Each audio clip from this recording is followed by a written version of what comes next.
Hello everyone, welcome to our chemistry channel ChemPhilic. Today we are going to discuss the organic chemistry, that means carbon and its compounds. So first, what is organic chemistry? The first question that arises that what is organic chemistry? Organic chemistry, in the earlier years it was thought that organic chemistry means chemistry of living organism, that means which cannot be synthesized artificially. Like if I give you some examples, like the sugar, like the starch,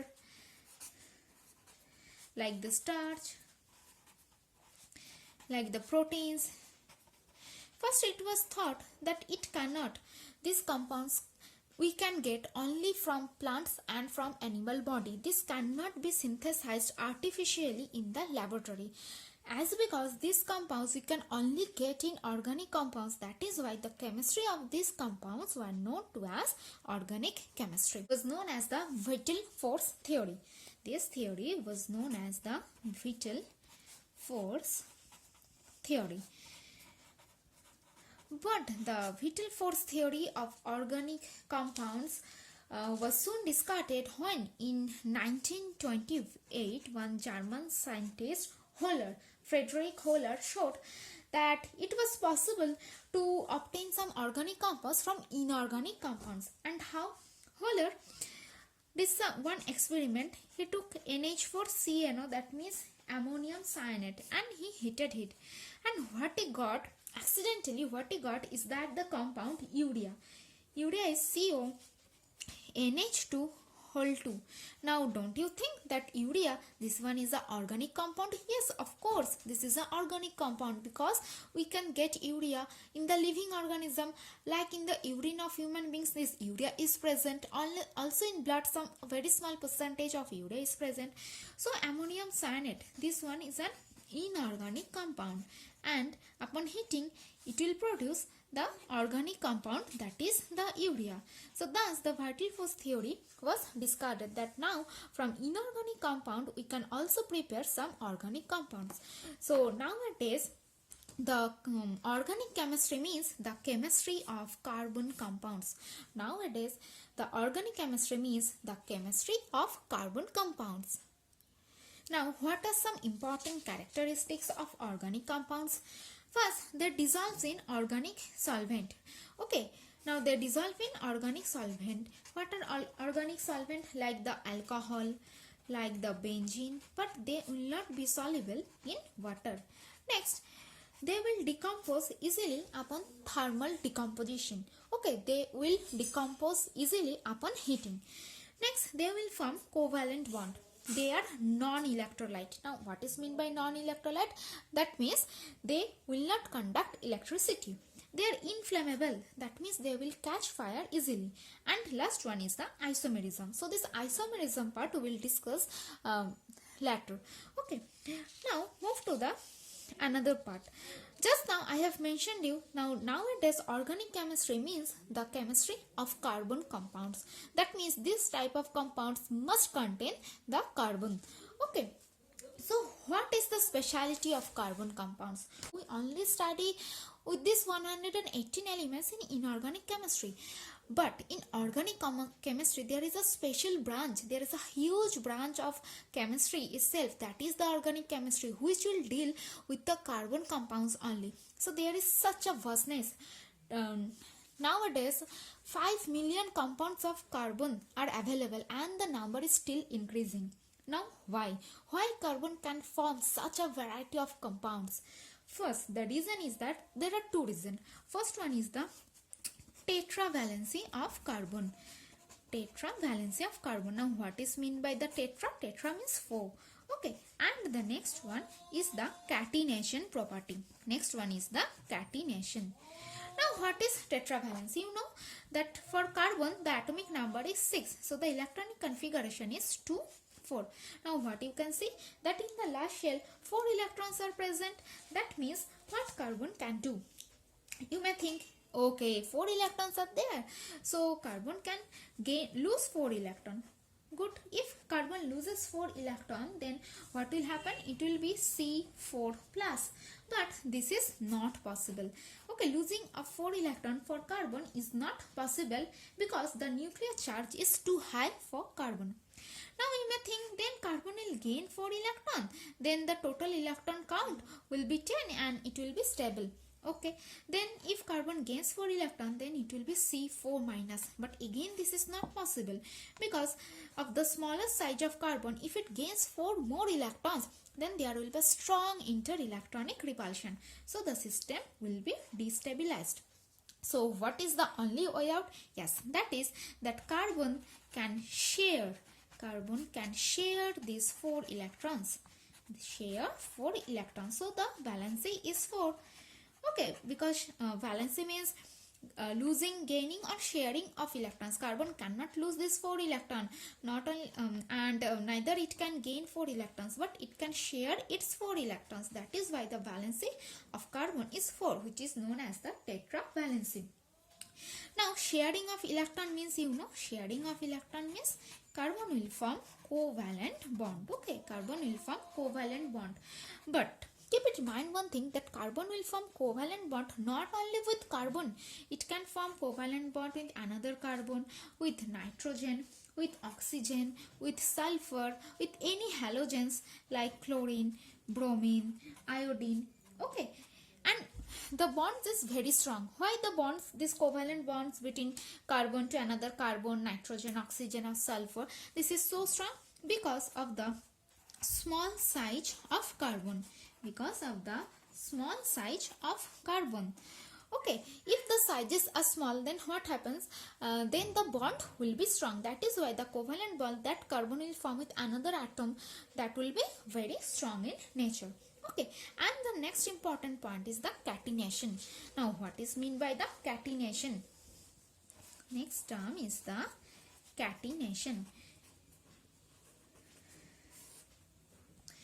Catenation, this means the self-linking. Catenation means self-linking. So the property of self-linking of atoms of an element through covalent bond. The property of self-linking of atoms of an element through covalent bonds.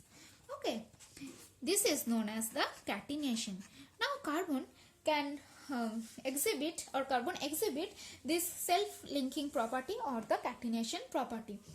Catenation means now one carbon, this will link with another carbon, this will link another carbon, this will attach with another carbon. So up to C70 number of carbon atoms can be joined in a straight chain, or it may be a branch chain. Okay, they may be self-linked. Up to 70 number of carbon atoms, they may be self-linked and the bond will be stable. Okay, the bond will be strong, the system will be stable. So this is known as the catenation. But not only carbon, like silicon. Silicon also shows this catenation property. But the range is not that much high. Maybe 10 or 12 silicon atoms may join together in self-linking form. They will form the catenation.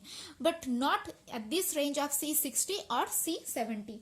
Now why? What is the reason that this huge number, 60, 70 number of carbon atoms, they can be self-linked? Because the reason is, first one, that the carbon-carbon bond is very strong. First one is the carbon-carbon bond is very strong. Just now I have mentioned, and it is due to the small size of carbon that it will form a very strong covalent bond. And next, it is due to the tetravalency of carbon. Tetravalency means each of the carbon atom will exhibit 4 valencies. Okay, each of the carbon atom will exhibit 4 valencies. Now it is due to this reason that this carbon-carbon bond is very strong, and the tetravalency of carbon, that a various kind of bond also it can form. Not only it will form the straight chain, not only the 60 or 55 carbon atoms will join together or self-link together in a straight chain. Not necessarily. It may form any branch. Okay, like the branch of trees, it may form one ring. Okay, that means one cyclic compound. Anything, it may form one double bond, it may form a triple bond, anything. So now I will give you some examples of straight chain. Okay, so straight chain, first one is the straight chain.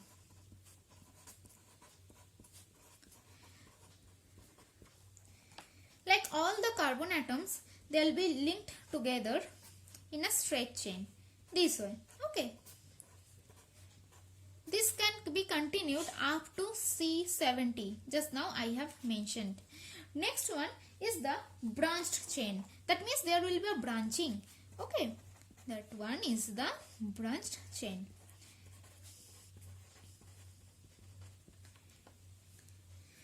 Like this one.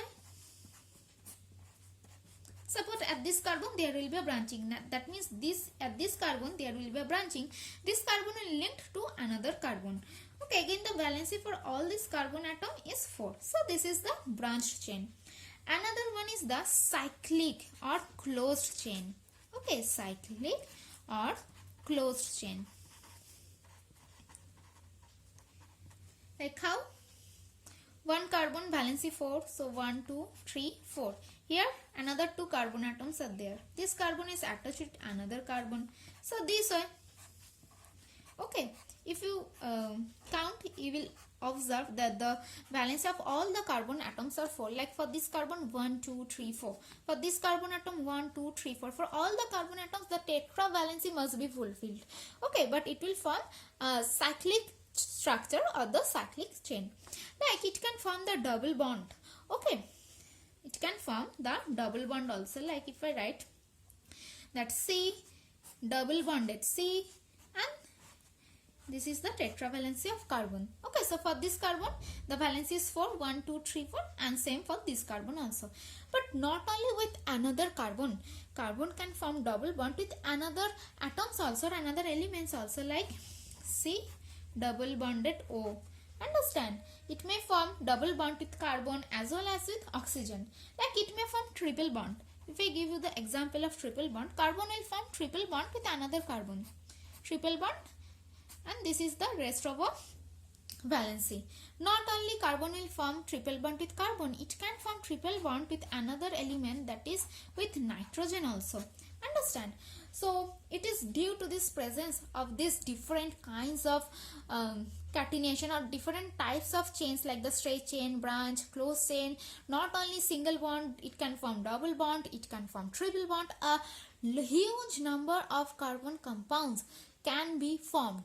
Okay, and that is why the branch of this chemistry is known as the organic chemistry. And organic chemistry means which is deal with carbon compounds. Okay, and just I have mentioned you that almost 5 million carbon compounds are there, and it is due to this property that it can form straight chain, we will get another one compound. If it the same compound, if it forms the branch chain, we will get another compound.